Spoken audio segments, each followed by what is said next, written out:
오늘 우리에게 주신 하나님의 말씀은 로마서 8장 1절에서 11절까지 말씀입니다. 그러므로 이제 그리스도 예수 안에 있는 자에게는 결코 정죄함이 없나니 이는 그리스도 예수 안에 있는 생명의 성령의 법이 죄와 사망의 법에서 너를 해방하였음이라. 율법이 육신으로 말미암아 연약하여 할 수 없는 그것을 하나님은 하시나니 곧 죄로 말미암아 자기의 아들을 죄 있는 육신의 모양으로 보내어 육신의 죄를 정하사 육신을 따르지 않고 그 영을 따라 행하는 우리에게 율법의 요구가 이루어지게 하려 하심이니라. 육신을 따르는 자는 육신의 일을, 영을 따르는 자는 영의 일을 생각하나니 육신의 생각은 사망이요 영의 생각은 생명과 평안이니라. 육신의 생각은 하나님과 원수가 되나니 이는 하나님의 법에 굴복하지 아니할 뿐 아니라 할 수도 없음이라. 육신에 있는 자들은 하나님을 기쁘시게 할 수 없느니라. 만일 너희 속에 하나님의 영이 거하시면 너희가 육신에 있지 아니하고 영에 있나니 누구든지 그리스도의 영이 없으면 그리스도의 사람이 아니라. 또 그리스도께서 너희 안에 계시면 몸은 죄로 말미암아 죽은 것이나 영은 의로 말미암아 살아있는 것이니라. 예수를 죽은 자 가운데서 살리신 이의 영이 너희 안에 거하시면 그리스도 예수를 죽은 자 가운데서 살리신 이가 너희 안에 거하시는 그의 영으로 말미암아 너희 죽을 몸도 살리시리라. 아멘. 바울은 로마서에서 사람이 율법을 지켜서 구원에 이르는 것이 아니라 하나님의 은혜로 구원에 이르고 믿음으로 구원을 얻는다는 것을 강조합니다. 사람이 하나님께서 예수님을 통해 행하신 일을 믿으면 죄와 사망의 권세에서 벗어나 값없이 의롭다 하심을 얻게 됩니다. 사람이 구원받으려면 믿음이 있어야 합니다. 그리고 바울은 사람을 구원할 때 일하시는 분이 성령 하나님이시라고 말합니다. 본문 1절과 2절 말씀입니다. 그러므로 이제 그리스도 예수 안에 있는 자에게는 결코 정죄함이 없나니 이는 그리스도 예수 안에 있는 생명의 성령의 법이 죄와 사망의 법에서 너를 해방하였습니다. 예수님을 믿는 사람들이 죄와 사망의 법에서 벗어나게 해주시는 분은 바로 성령 하나님이십니다.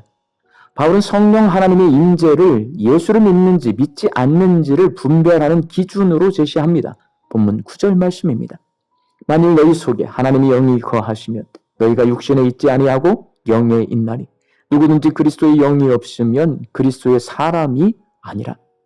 바울은 성령을 하나님의 영, 그리스도의 영이라고 부르기도 하는데 내 안에 성령이 거하시면 예수님을 믿는 것이고 성령이 거하시지 않으면 예수님을 믿지 않는 것이라고 말합니다. 그렇다면 성령을 보시고 사는 성령의 사람은 과연 어떤 사람일까요? 성령의 사람은 성령의 일을 생각하는 사람입니다. 오늘 본문 5절과 6절 말씀입니다. 육신을 따르는 자는 육신의 일을, 영을 따르는 자는 영의 일을 생각하나니 육신의 생각은 사망이요 영의 생각은 생명과 평안이니라. 여기서 성령의 생각인 생명과 평안은 성령께서 하시는 일입니다. 예수를 믿는 사람은 성령께서 어떤 일을 하시는지를 알고 깨닫고 생각하게 됩니다. 성령을 모시고 사는 성령의 사람은 예수 그리스도를 생각하고 죄와 사망의 법에서 벗어나 생명을 얻습니다. 성령님은 하나님께서 우리의 죄를 사하려고 예수 그리스도를 이 땅에 보내시고 화목제물로 삼아 십자가에서 죽게 하셨다는 것을 알게 해주시고 그것을 믿게 해주십니다. 그리고 그 믿음을 근거로 우리를 죄와 사망의 권세에서 해방시켜 주십니다.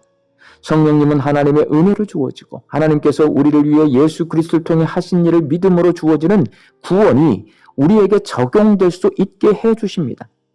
성령님을 모시고 사는 성령의 사람은 하나님의 말씀을 생각하고 거룩한 삶을 살아서 평안을 누립니다. 본문 4절 말씀입니다. 육신을 쫓지 않고 그 영을 쫓아 행하는 우리에게 율법의 요구를 이루어지게 하려 하심이니라. 예수를 믿기 전에는 율법을 제대로 지키지 못하고 육신의 생각에 따라 자기중심적이고 세상 지향적으로 삽니다. 그러나 예수를 믿은 후 성령을 모시고 살면 지혜의 영이신 성령께서 하나님의 말씀을 깨닫게 해주시고 말씀에 순종할 수 있는 힘과 능력을 주셔서 거룩한 삶을 살 수 있게 해주십니다. 성령님은 우리가 하나님의 말씀에 순종하는 삶을 살게 해주십니다. 사랑하는 광주 양림교회 성도 여러분, 성령님의 도우심으로 예수 그리스도의 복음을 믿어 구원에 이르고 성령님의 도우심으로 하나님 말씀에 순종하는 구원받은 하나님 나라 백성으로 살아가는 성도들은 성령의 사람입니다. 성령의 사람은 성령의 인도하심을 따라 삽니다. 성령의 사람은 생명을 살리는 사람입니다. 성령은 죽은 것을 살리십니다. 예수님께서 무덤에 갇힌 나사로를 향해 나오라 부르실 때에 성령님께서 역사하셔서 죽은 자가 살아났습니다. 마찬가지로 성령님의 사람이 되는 것은 내 안에 있는 죽음의 기운을 몰아내고 생명을 불어넣는 것입니다. 오늘날 우리 가정, 교회, 사회 곳곳에 죽음의 기운이 감돕니다. 불신앙, 분열, 미움, 탐욕 때문에 관계가 죽고 공동체가 무너지고 자연까지 파괴됩니다. 그러나 내가 성령의 사람으로 살면 생명을 선포하게 됩니다.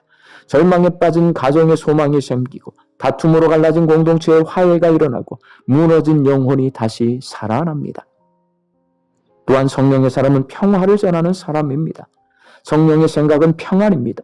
성령의 사람이 사는 곳에는 미움이 줄어들고 사랑이 넘칩니다. 갈라진 관계가 하나 되고 절망의 자리에 소망이 피어납니다. 성령의 사람은 마치 프란시스의 기도처럼 미움이 있는 곳에 사랑을, 다툼이 있는 곳에 용서를, 절망이 있는 곳에 희망을 전하는 사람입니다. 교회 안에도 성령의 사람이 필요합니다. 교회는 사람들의 모임이기에 갈등이 생기기 마련입니다. 그러나 성령의 사람은 자기 주장만 내세우는 것이 아니라 성령이 주시는 평안을 따라 공동체를 세우고 하나 되게 합니다. 그리고 성령의 사람은 거룩을 쫓아 사는 사람입니다. 성령은 우리를 세상 욕망에 끌려가는 삶에서 건져내어 거룩으로 인도하십니다. 성령의 사람은 물질의 욕심보다 하나님 나라를, 세상의 즐거움보다 말씀의 기쁨을 더 소중히 여깁니다. 그래서 삶이 다르다는 소리를 듣습니다. 가난한 자를 돌보고 원수를 사랑하며 기도와 말씀으로 살았던 초대교회 성도들은 성령의 사람들이었기 때문에 세상 사람들이 그들을 주목했고 그들을 존중하며 그리스도인이라고 불렀습니다. 그리고 그 그리스도인들을 통해 세상이 변화되었습니다. 오늘날도 이와 마찬가지입니다. 예수 그리스도의 복음을 믿는 성도는 성령의 사람이요 세상을 변화시키는 사람입니다.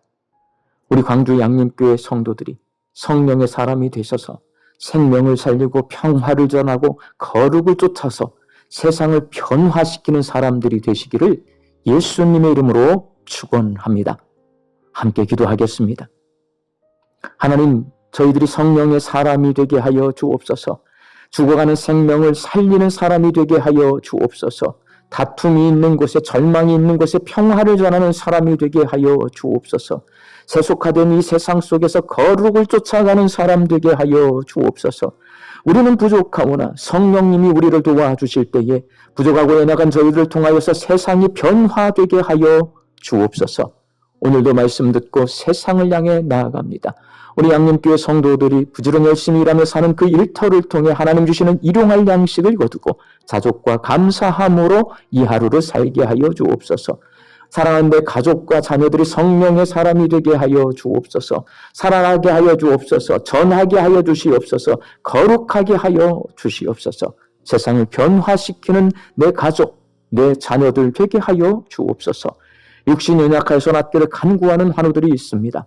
예수님의 능력으로 치유함을 얻게 하여 주시고 오랜 시간 침상에 누워 계시는 장기 환우들과 어르신들이 천국 소망 붙들고 오늘 이 하루를 살게 하여 주옵시며 애쓰고 힘써서 돌보는 가족들 위에 새 힘을 더하여 주옵소서. 예수님의 이름으로 기도하옵나이다. 아멘.